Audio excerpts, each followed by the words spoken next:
aussi, et je suis venu pour cela ce matin, partager avec vous la parole de Dieu. Quelle nourriture excellente pour notre foi, pour notre vie spirituelle. Et avant d'aller plus loin, j'aimerais prendre le temps de prier pour que Dieu pose sa main sur chacun d'entre nous et que cette parole partagée ne soit pas une parole donnée par un homme, mais que ce soit la parole de Dieu donnée par Dieu à ses enfants pour les encourager. Seigneur, nous te remercions de tout ce que nous pouvons vivre dans ce mouvement des assemblées de Dieu. Te remercions pour ce mouvement qui va de l'avant, pour tous les départements qui travaillent à l'avancement de ton royaume. Mais ce matin, nous sommes dans ta présence et dans ta maison pour nous faire du bien au travers de ta parole.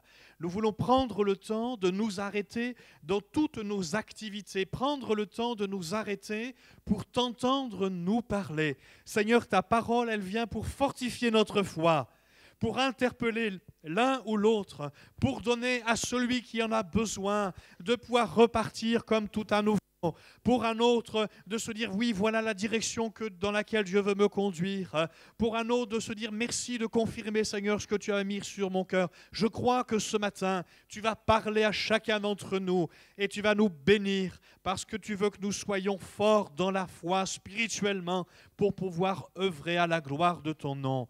Merci, Seigneur, de me conduire par ton Saint-Esprit. J'en ai besoin ce matin pour apporter ta parole, mais que ton Saint-Esprit puisse aussi préparer les cœurs et interpeller chacun des cœurs qui sont là devant toi. Au nom de Jésus, je te le demande.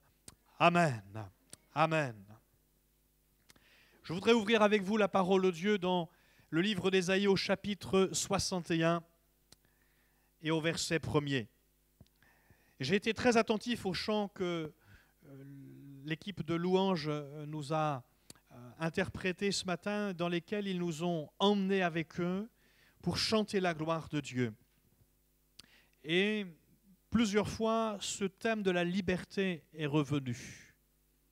Et je voudrais réfléchir avec vous à cette notion de la vraie liberté à laquelle Dieu nous a appelés, dans laquelle il nous a inscrits, et que nous comprenions pourquoi cette vraie liberté est si importante pour chacun de nous.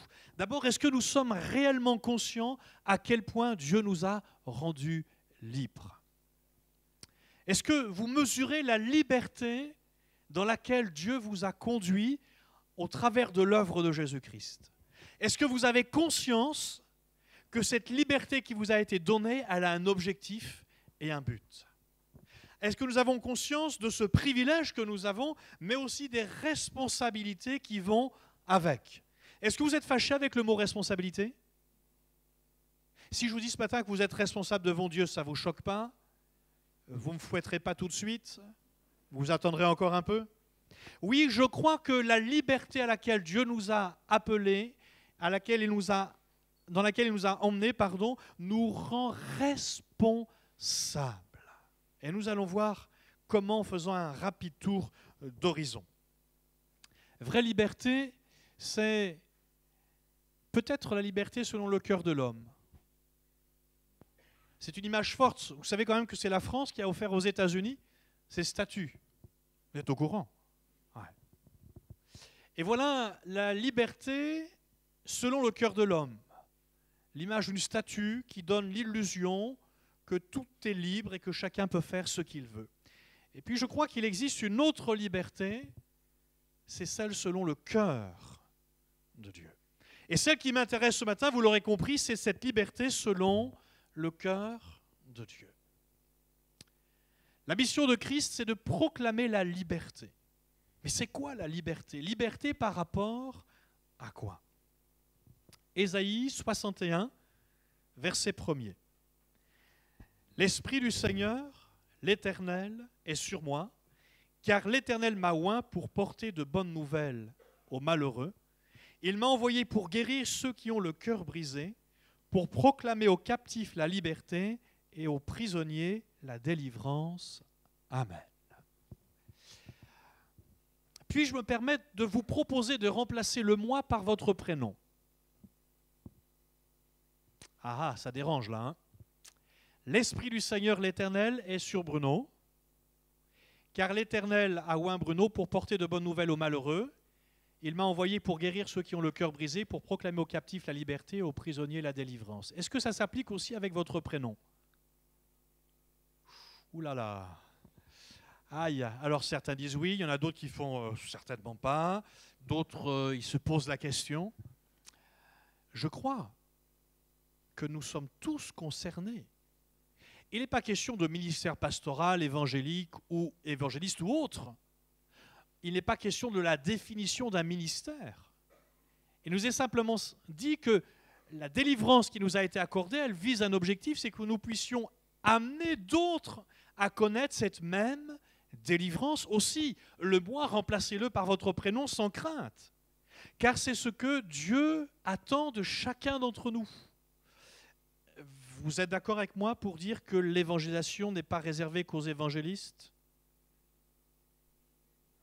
Oula, il y en a qui disent vraiment, il y va fort ce matin. On n'a pas l'habitude d'entendre ça. Et nous croyons que c'est au pasteur de faire le travail de l'évangéliste et nous de prier pour lui. Oui, ça c'est vrai aussi, mais c'est insuffisant. Je crois que la liberté à laquelle Dieu nous a conduits est une liberté qui nous permet justement d'amener d'autres à la liberté, en leur parlant de l'œuvre de Jésus-Christ. Amen. Tous, nous pouvons nous retrouver dans cet appel à vivre la vraie liberté. Nous sommes porteurs d'une bonne nouvelle. À ceux qui sont humiliés par le péché, pensez le cœur de ceux qui sont brisés. La vie ne nous fait pas de cadeaux. Elle vous en fait à vous des cadeaux? Le seul cadeau qui m'a été fait, c'est Jésus-Christ. Et ce n'est pas la vie qui me l'a donné, c'est Dieu qui me l'a donné. Je crois que la vie n'est pas tendre avec les humains, quels qu'ils soient. Même si vous pensez que certains, dans certains quartiers de Paris privilégiés, je ne citerai pas les arrondissements, vous les connaissez aussi bien que moi, donnent l'impression qu'ils sont heureux, qu'ils vont bien. Quand vous vous approchez d'eux et vous parlez avec eux, ce sont des hommes et des femmes au cœur brisé. Mon patron pour lequel j'ai travaillé à une époque était sa 100e fortune de France. Il vient de s'acheter une île dans un paradis quelque part là-bas sur Terre pour vous dire à quel point il était riche. Mais le nombre de fois où il m'a reçu dans son bureau en me disant « Mais Bruno, pourquoi mon cœur est-il vide ?» C'était un homme qui était sensible à l'art japonais et qui aimait toutes les japonaiseries. Et j'ai un jour fourché avec ma langue, j'ai dit « japonaiserie ». Mais je ne l'ai pas voulu. Et cet homme m'a dit, Bruno, tu as raison, ce sont des japonaiseries. Et cet homme avait soif de Dieu. Je vous assure, quand je le voyais partir avec sa voiture, je disais, Seigneur, jamais j'aurai cette voiture. De toute façon, qu'est-ce que j'en ferais, à quoi ça me servirait? Mais quand je voyais sa résidence, il habitait pas très loin de chez moi, là dans le Val d'Oise, un magnifique château, une magnifique propriété, quelque chose qui pourrait donner envie à chacun d'entre nous, on pourrait croire que le bonheur, il est là. Mais cet homme avait le cœur vide. Cet homme a connu 3 divorces. Ses enfants font les pires bêtises parce qu'ils n'ont plus de parents qui sont ensemble. C'est vers eux que Dieu nous a aussi envoyés. Oui, il y a ceux qui meurent de faim chaque jour, qui doivent entendre parler de Jésus et que nous devons nourrir aussi. Mais il y a ceux qui roulent sur l'or ou parfois c'est l'or qui s'effondre sur eux. Et eux aussi ont besoin d'entendre parler de Jésus-Christ. Nous sommes appelés, vous et moi, à penser les cœurs qui sont brisés. Et ne croyez pas que dans leur tour d'argent, tout va bien, que leur cœur est en pleine forme. Ils sont aussi tristes et malheureux que le reste de la population. Nous sommes appelés, vous et moi, à proclamer aux captifs leur libération. Alors il ne s'agit pas de la Maison de la Santé, qui est une prison que j'ai visitée il n'y a pas très longtemps. J'aimerais pas y séjourner personnellement. Entre les rats, les souris et les gardiens, franchement, je suis mieux à la maison. Mais ce n'est pas seulement d'eux dont il est question ici. La pire prison dans laquelle l'homme peut se retrouver, c'est laquelle? La prison du péché. Ce péché qui vient déformer l'œuvre de Dieu, qui vient abîmer le cœur de l'homme et qui l'amène dans des travers incroyables. Nous sommes appelés à proclamer cette liberté que donne Jésus-Christ. Parce que Christ, qu'est-ce qu'il fait? Il est mort à la croix et par son sang, il a tout effacé de nos péchés. Et tout ce qui était tordu en nous, il l'a redressé. Amen. Et c'est là que nous avons connu la vraie liberté. C'est plus le péché qui dicte à mon corps ce que je dois faire. C'est Jésus-Christ qui me donne maintenant de pouvoir jouir de tout ce qu'il a créé sur cette terre. Et c'est totalement différent. Nous sommes appelés à proclamer aux prisonniers leur élargissement. D'ailleurs, si vous vous intéressez un peu à l'hébreu, dans ce texte, il y a ici un jeu de mots en hébreu qui veut dire ouvrir les yeux. Extraordinaire. Proclamer aux prisonniers d'ouvrir les yeux et de réaliser que la prison n'est pas une finalité et n'est pas non plus quelque chose dans lequel ils sont enfermés pour toujours, mais qu'il est possible de sortir de la prison du péché, que Christ a tout donné pour nous. Nous pouvons donc nous retrouver dans cet appel à vivre la vraie liberté. Mais est-ce que nous la vivons vraiment? Je crois que le peuple de Dieu a parfois besoin encore d'être sanctifié. Aïe, aïe, aïe, aïe. Est-ce que c'est un gros mot, ça? Non, ça va, je ne vais pas me faire lyncher tout de suite. La sanctification. Oui, frères et sœurs, vous et moi, nous avons encore notre corps de chair. Si je me pince, je sens bien que ma chair est encore là.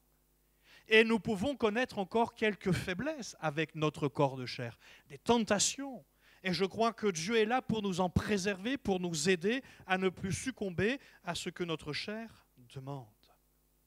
La vraie liberté, c'est lorsque notre corps ne dicte plus à notre tête ce que nous devons faire, mais lorsque Jésus-Christ dicte à notre cœur ce qu'il est bien de vivre.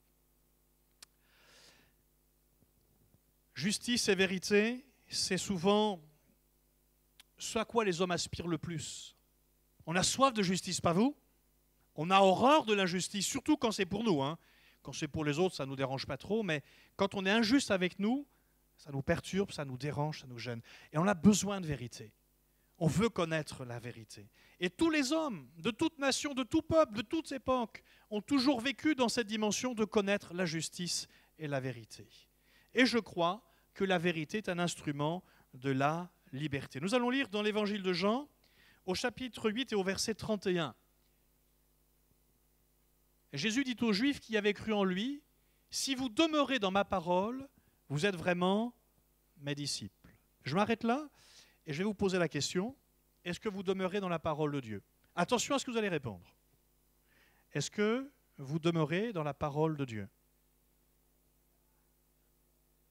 Alors ça discute, on est en pleine négociation. Et alors? Oui.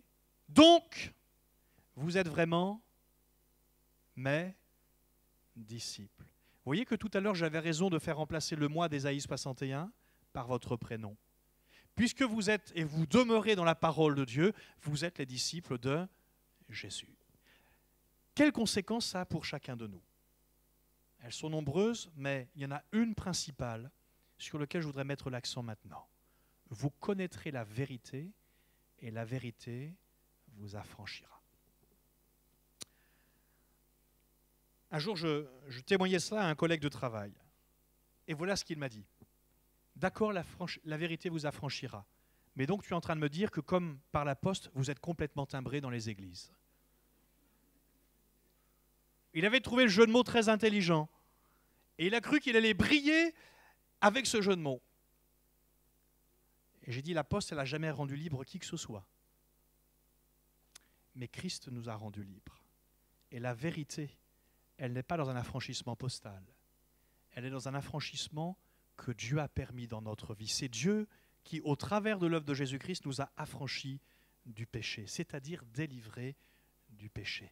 La vérité vous affranchira. Et la vérité, elle est où?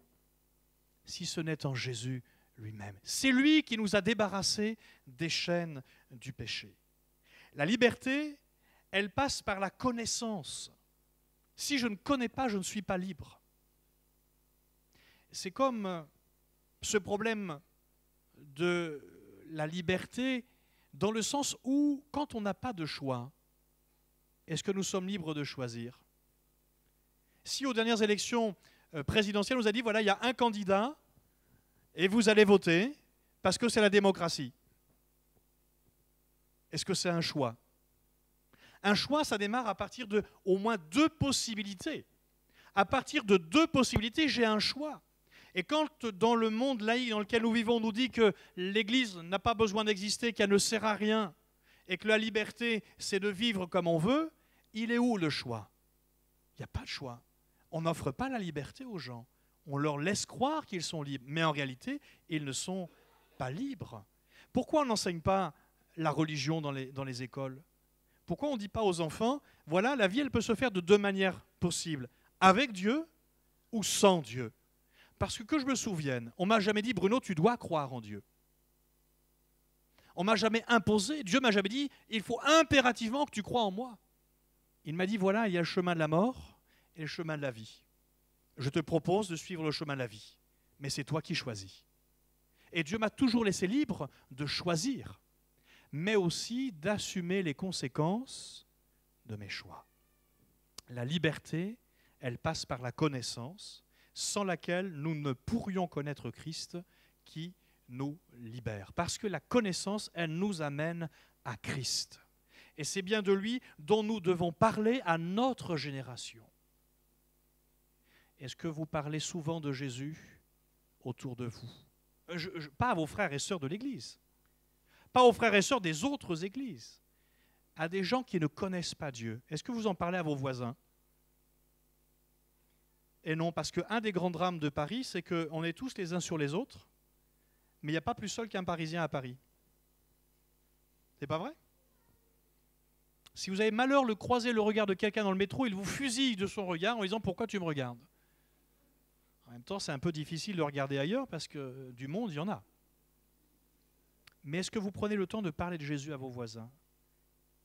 C'est quand la dernière fois que vous avez parlé de Jésus à votre voisin ou à vos voisins?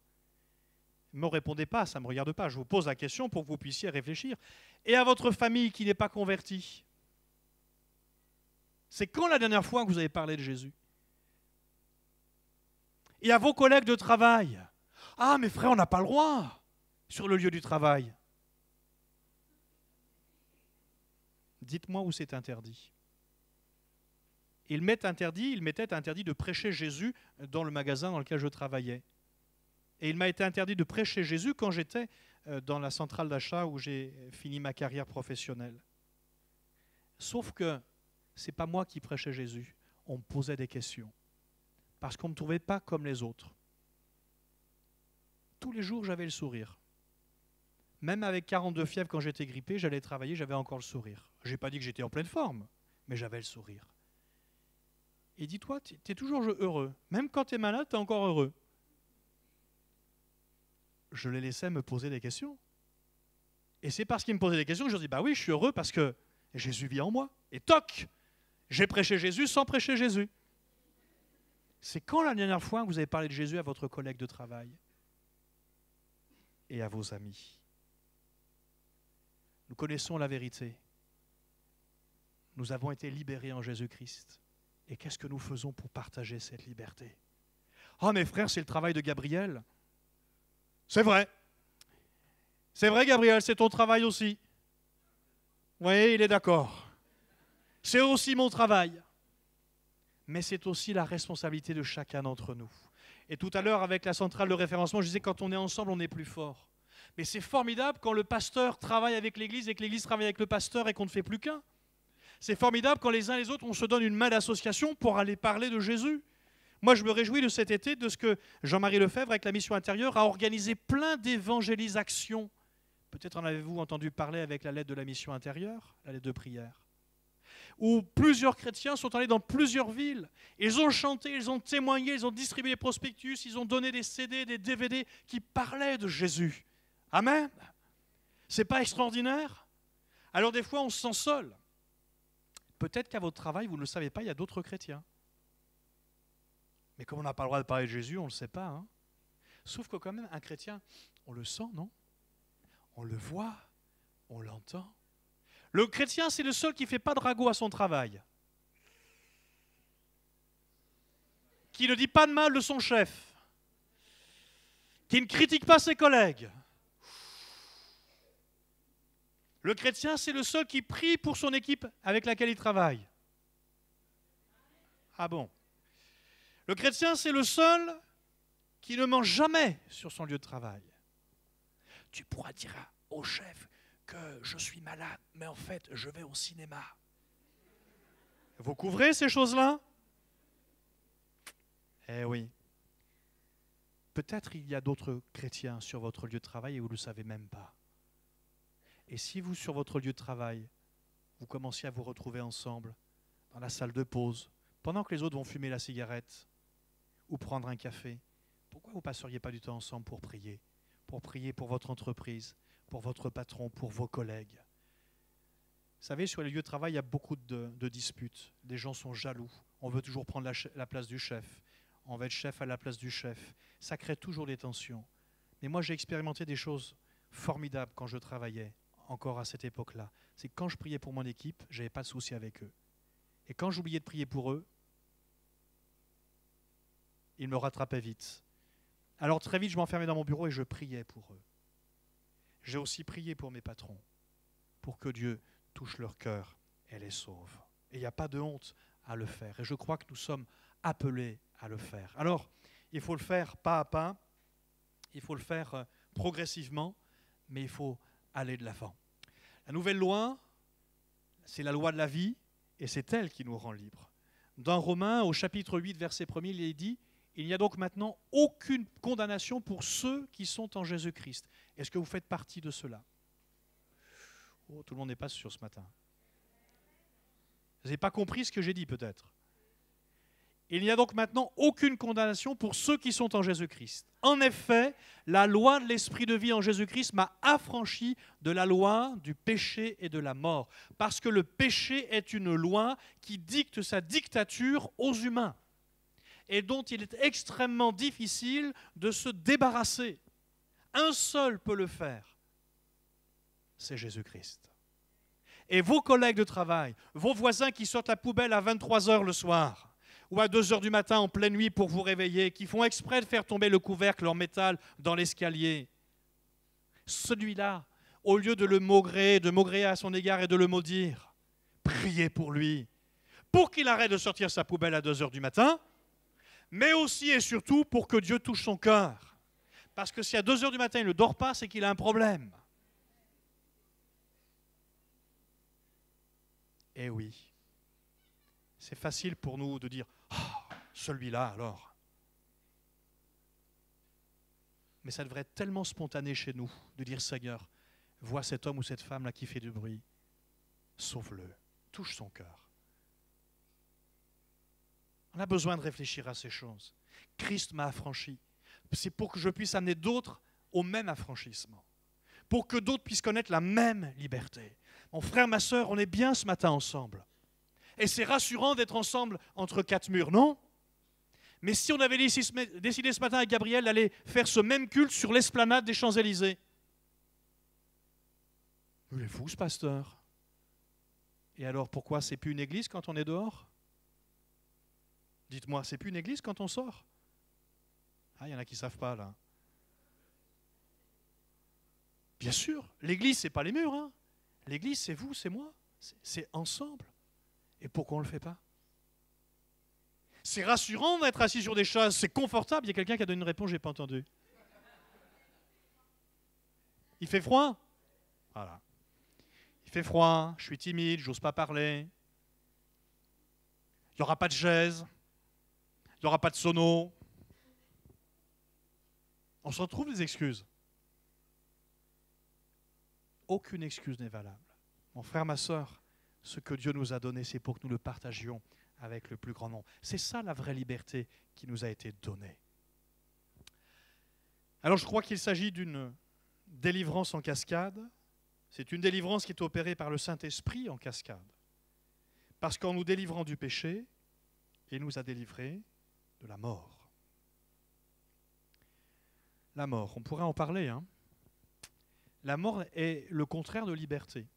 La mort m'empêche d'être libre. La mort, c'est l'incapacité de pouvoir décider de quelque chose, de pouvoir faire quelque chose. Et combien d'hommes, de femmes, de jeunes et de moins jeunes sont condamnés à mort simplement parce que nous n'avons pas osé aller leur parler de Jésus-Christ. C'est la vie qui me rend libre. Quand je suis vivant, je suis libre de décider de ce que je veux, oui ou non? Quand je suis mort, vous décidez de quoi? Rien. On ne peut plus rien décider. La vraie liberté, c'est la vie qui nous a été donnée, parce que cette vie, elle nous a permis d'être délivrés du péché, d'être délivrés de la mort et de pouvoir un jour rencontrer Dieu face à face. J'avais cette pensée très forte sur mon cœur ce matin. Et mon cœur était heureux de me dire qu'un jour, je sais que je verrai mon Sauveur face à face. Vous réalisez ça? Il y en a qui, à une certaine époque, ont vu Jésus face à face, mais il était dans son humanité. Et à mon avis, c'était déjà glorieux de pouvoir voir Jésus face à face, mais de voir Dieu face à face. Ni vous ni moi, nous ne le méritions. Pourtant, dans cet amour extraordinaire, pour chacun de nous, il nous a pris tels que nous étions et il nous a permis d'être sauvés de la mort pour que nous puissions jouir de l'éternité en sa présence. Alors, je crois que vraiment la loi de Dieu, elle est juste pour que nous soyons libres. J'ai pris l'image de la balance. Parce que nos juges à nous, est-ce qu'ils sont justes? Ouais. Est-ce qu'ils sont influençables? Plus ou moins, mais oui. On l'est tous. On voit bien quand nous-mêmes on doit juger certaines affaires, on est influençable. Le seul qui soit juste, c'est Dieu. Dans sa manière d'apprécier ce que nous valons, la valeur de notre vie, le poids de nos erreurs. Il n'y a que lui qui est juste pour pouvoir apprécier les choses et nous justifier au travers de l'œuvre de Jésus. Dans Romains au chapitre 8 et au verset 20, la création a été soumise à la vanité, non de son gré, mais à cause de celui qui l'y a soumise, avec l'espérance qu'elle aussi sera affranchie de la servitude, de la corruption, pour avoir part à la liberté de la gloire des enfants de Dieu. Waouh! Affranchie de la servitude, de la corruption. Oh frère, c'est pas moi, je ne fais pas partie de la mafia. Est-ce qu'il n'y a que la mafia qui est corrompue? Est-ce que le péché ne nous a pas corrompus? Est-ce qu'il n'y a pas que Christ qui peut nous affranchir de cette corruption? Oh, depuis que vous êtes convertis, je suis convaincu que jamais vous n'avez été tenté de mentir. Plus jamais vous n'avez été tenté de dire du mal de votre pasteur. C'est inquiétant, ils n'ont pas dit Amen, Gabriel. Plus jamais ils n'ont dit de mal sur le frère ou la sœur untel.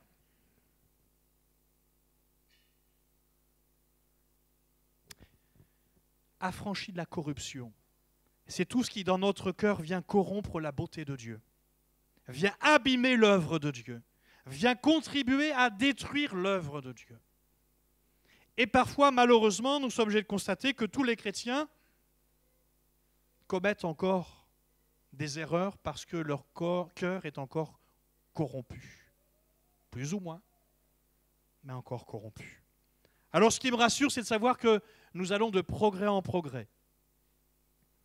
Et que la prochaine fois, si vous osez me réinviter, quand je reposerai la question, est-ce que vous avez encore dit du mal de votre pasteur, il y aura un gros non que je n'ai pas eu là. Il commence à s'inquiéter, Gabriel. Elle dit, j'aurais jamais dû l'inviter. Jamais j'aurais dû l'inviter. Frères et sœurs, la vraie liberté, c'est la capacité que Dieu nous donne à vivre la loi de la vie. C'est cette éviction du péché par le sang de Jésus qui pardonne. Sans ce sacrifice, pas de vraie liberté, car tous nous avons besoin d'être délivrés de nos passions. Et Dieu soit béni de ce qu'il nous a donné Jésus pour y parvenir, pas à pas. Le nombre de délivrances qu'il nous a accordées. Alors, il est vrai que la présence de l'Esprit apporte l'assurance de la liberté. La présence de l'Esprit apporte l'assurance de la liberté. 2 Corinthiens 3, 17, et j'en aurai bientôt fini. Jusqu'à ce jour, quand on lit Moïse, un voile est jeté sur leur cœur. Mais lorsque les cœurs se convertissent au Seigneur, le voile est ôté. Or, le Seigneur, c'est l'Esprit. Et là où est l'Esprit du Seigneur, là est la liberté. J'aimerais vraiment vous encourager à garder ce verset sur votre cœur. De réaliser qu'aucun homme sur cette terre n'est condamnable par nous. Ce qu'il condamne, c'est son péché. C'est la loi du péché. Mais réaliser qu'il a un voile sur les yeux qui l'empêche de voir dans quel état il est. Il a un voile qui ne lui permet pas de comprendre l'œuvre de Dieu. Mais de réaliser aussi que chacun d'entre nous, si nous allons vers les autres, nous pouvons leur donner l'occasion que ce voile soit ôté de leur vie. Et ce n'est pas réjouissant pour vous? Ce n'est pas encourageant de savoir que ce voisin qui sort sa poubelle à 2 heures du matin, parce qu'il aura vu Christ, ne la sortira plus à 2 heures, mais à 3 heures? Qu'il vous aura donné 1 heure de sommeil en plus, et qu'en plus il chantera des cantiques avec vous, et que vous pourrez sortir la poubelle avec lui à l'église après? C'est pas extraordinaire? Est-ce qu'on n'avait pas envie de sortir et d'aller ôter le voile en parlant de Christ? Là où est l'Esprit du Seigneur, là est la liberté. La liberté, ce n'est pas vous et moi. La liberté, elle est au travers de l'Esprit qui anime nos vies et qui peut toucher le cœur de notre génération. Oui, les liens sont définitivement brisés. Oui, je suis conscient qu'on est réellement libre en Jésus-Christ. Nous avons pu rejeter tout ce que notre corps charnel pouvait désirer de mauvais pour nous. Nous sommes réellement libres. Alors cette liberté, il faut apprendre à la gérer. Je vais vous faire 3 mises en garde.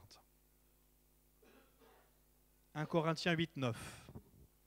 Prenez garde toutefois que votre liberté ne devienne pas une pierre d'achoppement pour les faibles. Ce n'est pas parce que nous sommes libres de pouvoir faire ce que nous voulons, selon la gloire de Dieu et la volonté de Dieu, que nous devons toujours user de cette liberté devant les autres. Parce qu'elle pourrait être une pierre d'achoppement pour quelqu'un. Et au lieu de l'amener au salut, de la faire tomber. Deuxième avertissement, frères, vous avez été appelés à la liberté seulement. Ne faites pas de cette liberté un prétexte de vivre selon la chair. Mais rendez-vous par la charité serviteurs les uns des autres. Pasteur, ça veut dire serviteur. Et parfois, les chrétiens ont cru que le pasteur, c'est celui qui nettoyait les chaussures de tous les chrétiens. Le serviteur, quoi.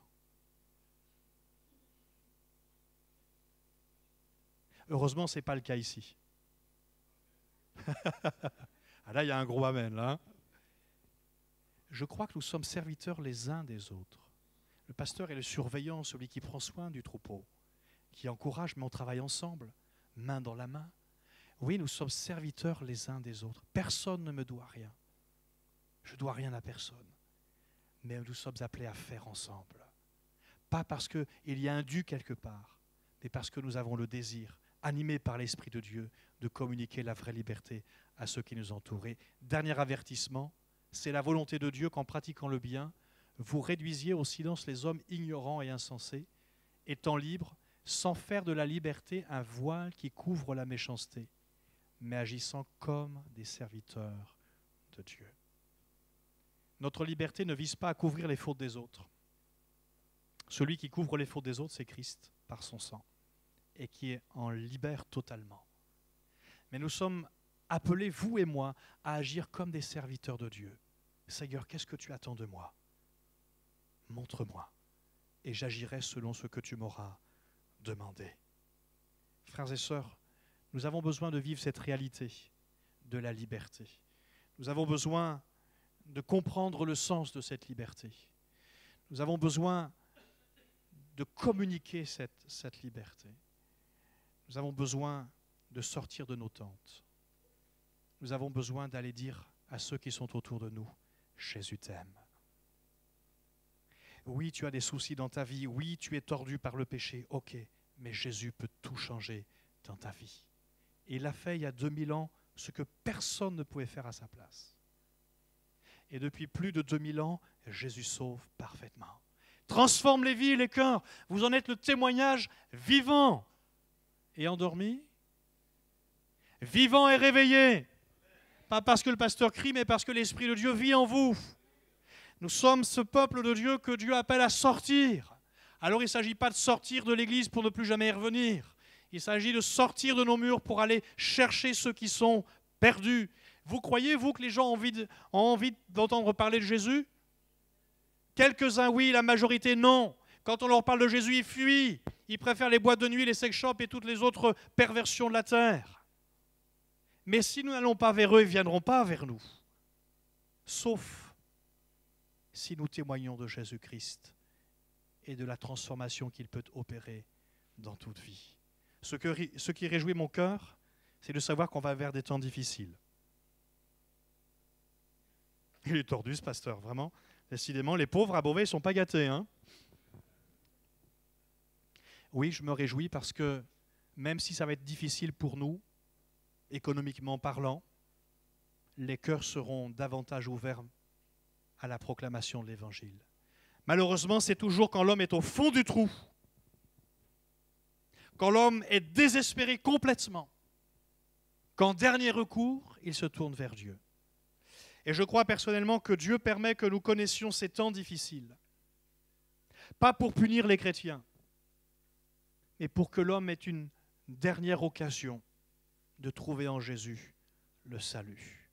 Le matérialisme a endormi nos consciences, y compris la conscience des chrétiens. Vous avez le droit de ne pas être d'accord, on en parlera à la sortie sans se disputer. Et je prends des précautions. Le matérialisme nous a endormis et a laissé croire aux hommes que le bonheur, c'était de posséder toutes choses. Et je vous l'ai dit tout à l'heure avec ce patron, il possède plein de choses, mais ici son cœur est vide parce qu'il lui manque l'essentiel, la vie en Jésus-Christ. Alors oui, cette crise, elle va être difficile à traverser, je ne sais même pas si on s'en relèvera, ça c'est pas mon problème.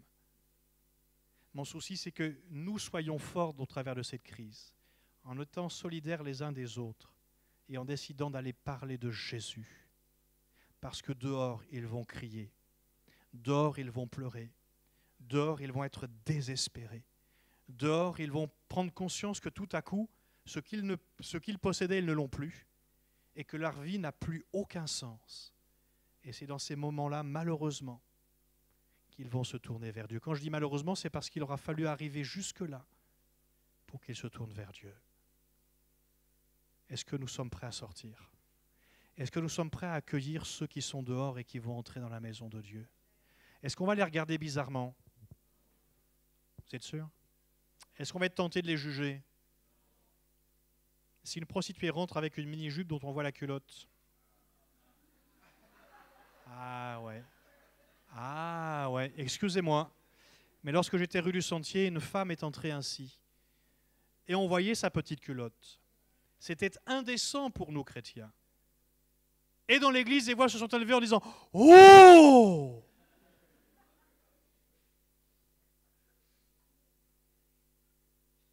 Et on a dit au pasteur « Vite, prenez-la dans une pièce à part. Faut pas qu'on la voie !» Et pourquoi? Parce que c'est indécent. Mais est-ce qu'elle a conscience de son indécence? Ce dont elle a besoin, ce n'est pas des O et des A ou mettez-la à part. Ce dont elle a besoin, c'est qu'on prie pour elle et qu'on lui parle de Jésus pour que sa vie qui est brisée puisse se restaurer par la grâce de Dieu. Alors oui, il y a des choses qui vont nous choquer. Oui, on sera tenté de regarder un peu bizarrement celui qui va rentrer. Vous vous souvenez de cette époque des punks? Où sur la tête, ils avaient des crêtes extraordinaires, vert fluo, rose, mauve, jaune. C'était formidable, il y avait toutes les couleurs, on aurait pu refaire la signalisation, la sécurité routière. Et quand ils rentraient dans une église, on était là. Oh, mais ils ne nous voulaient aucun mal, sauf que eux, dans leur cœur, ils souffraient. Et ils ne voulaient pas qu'on vienne vers eux en disant « Mais tu as vu ce que tu fais, c'est pas bien ». Ils avaient besoin d'entendre que Jésus les aimait simplement. Et des punks se sont convertis parce que des chrétiens ont osé aller leur serrer la main. Oh, le scandale! Mais surtout, ils leur ont parlé de Jésus. Et leur vie a été transformée parce qu'on leur a parlé de Jésus. Et toi, est-ce que tu relèveras le défi maintenant que tu vis cette liberté? On peut terminer par la prière. On peut conclure maintenant. Je vous invite à prendre un temps de silence et à réfléchir à ce que nous venons de partager, à comprendre la responsabilité que nous avons dans la gestion de la liberté que Dieu nous a donnée. Et que chacun puisse décider d'être un instrument puissant entre les mains de Dieu pour le salut du plus grand nombre. Dehors, ils ont faim. Est-ce que nous sommes capables de leur donner à manger? Dehors, ils sont perdus. Est-ce que nous avons le désir de les conduire à Christ? C'est la question qui nous est posée au travers de la question de la liberté. Seigneur, la liberté est la plus belle des choses à laquelle tout être humain aspire. Mais il y a la liberté proposée par les hommes qui n'est qu'un enfermement de plus. Et il y a la liberté qui est en Jésus-Christ, cette liberté qui libère, cette liberté qui ouvre le cœur, l'intelligence et qui nous amène dans la dimension de Dieu. Merci Seigneur pour cette liberté que tu nous as donnée, où notre corps n'est plus consigné à vivre dans une prison, dans un enfermement, n'est plus conduit par la loi du péché, mais de ce que notre corps est totalement libéré de toute chose. Seigneur, cette liberté, nous devons apprendre à la gérer pour la communiquer à ceux qui nous entourent, pour que nos voisins, nos collègues de travail, nos amis, notre famille, ceux que nous côtoyons, puissent avoir l'occasion de choisir entre le bien et le mal, entre la vie et la mort. Leur éternité dépend aussi, Seigneur, de la position que nous prendrons aujourd'hui. Et il est important que chacun de nous, nous réalisions que nous sommes appelés pour aller parler de toi à ceux qui sont dehors. Notre grande joie, Seigneur, c'est de savoir qu'ils pourront entrer dans ta maison et qu'eux aussi, tu veux les conduire au salut. Je te prie pour que cette église soit trop petite, pour que les murs aient besoin d'être repoussés. Je te prie pour que les frères et sœurs de cette église soient animés de ce saint désir de parler de toi autour d'eux et que cette église ne puisse plus contenir cette foule qui aura faim de toi, non parce que le nombre est important, mais parce que le salut de chacun individuellement est important. Seigneur, viens encourager mon frère, ma sœur, m'encourager aussi à ce que chaque jour notre vie soit un témoignage, le témoignage de la liberté que nous avons en Christ. Seigneur, aide-nous à faire ton œuvre, aide-nous à travailler ensemble, à nous associer ensemble pour la gloire de ton nom. Oui, Seigneur, bénis ton peuple, bénis cette Église, encourage-la dans son travail d'évangélisation, que les cœurs soient brûlants pour toi, remplis du feu qui vient d'en haut, que cet ardent désir qui les anime les conduise, Seigneur, à pouvoir parler de toi à tous ceux qu'ils vont rencontrer. Donne-leur ta sagesse, mais donne-leur aussi le feu de ton esprit, qu'on puisse voir encore des miracles, des guérisons, des délivrances, qu'il y ait une œuvre glorieuse qui se produise dans cet arrondissement, dans cette ville de Paris. Ô Seigneur, merci de venir encourager ton serviteur, d'encourager tes servantes et tes serviteurs, d'encourager ton peuple dans cette formidable mission que tu nous as confiée. À toi soit la gloire, parce que je sais que bientôt nous allons voir toutes ces choses glorieuses se produire. Merci parce que jusqu'à ce jour, tu n'as jamais arrêté d'agir. Merci pour toutes les âmes qui sont sauvées et pour toutes celles aussi qui le seront bientôt, par ta grâce. Au nom de Jésus, je te le demande. Amen.